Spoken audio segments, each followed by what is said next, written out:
Est-ce que la programmation conjointe donne lieu à des interventions conjointes?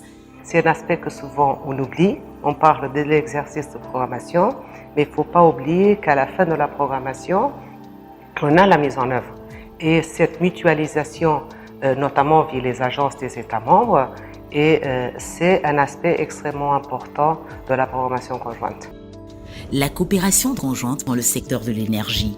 Il faut remonter un peu avant, dans les années 2012-2013, l'AFD avait financé une table ronde des bailleurs de l'énergie au Togo, de façon à aider la CET à définir un programme d'investissement. Et après, nous sommes tombés dans une situation un petit peu inconfortable où nous regardions le secteur, mais sans savoir véritablement si nous pouvions y aller financièrement, compte tenu de l'absence d'accord FMI.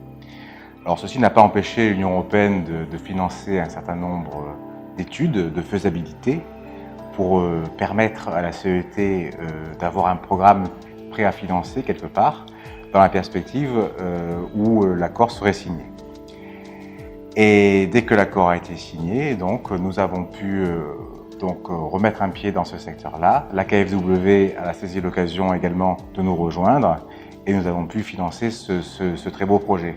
Je pense que c'est un projet assez emblématique d'une coordination européenne réussie, puisque chacun, en toute logique partenariale, a pu bénéficier du travail de l'autre, au plus grand bénéfice finalement des populations du Togo. Si je parle des avantages, on peut parler de gagner du temps pour exécuter le projet le plus rapide possible.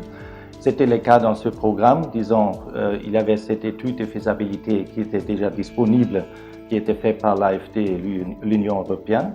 Et là, ça nous a fait gagner du temps. Et en plus, ça nous a fait réduire les coûts des transactions. Et, disons, un autre avantage d'une telle collaboration, c'est aussi, la complémentarité. Parce que chacun des partenaires a ses instruments, ses spécificités. Et si on les met ensemble, disons, on peut finalement augmenter l'impact du programme. Et finalement, c'est ça ce qu'on cherche. Et donc, il y a eu un engouement de la communauté des bailleurs pour aller sur le secteur de l'énergie. Et cet engouement n'a sans doute pas été suffisamment concerté, si vous voulez. Et ceci a créé une espèce de situation un peu cacophonique qui a nécessité que les gens se parlent entre eux. Et tout le mérite en revient à l'Union européenne et à l'AFD, qui a mis les gens autour d'une table pour qu'ils puissent se parler et se concerter, de façon à savoir qui allait faire quoi et où.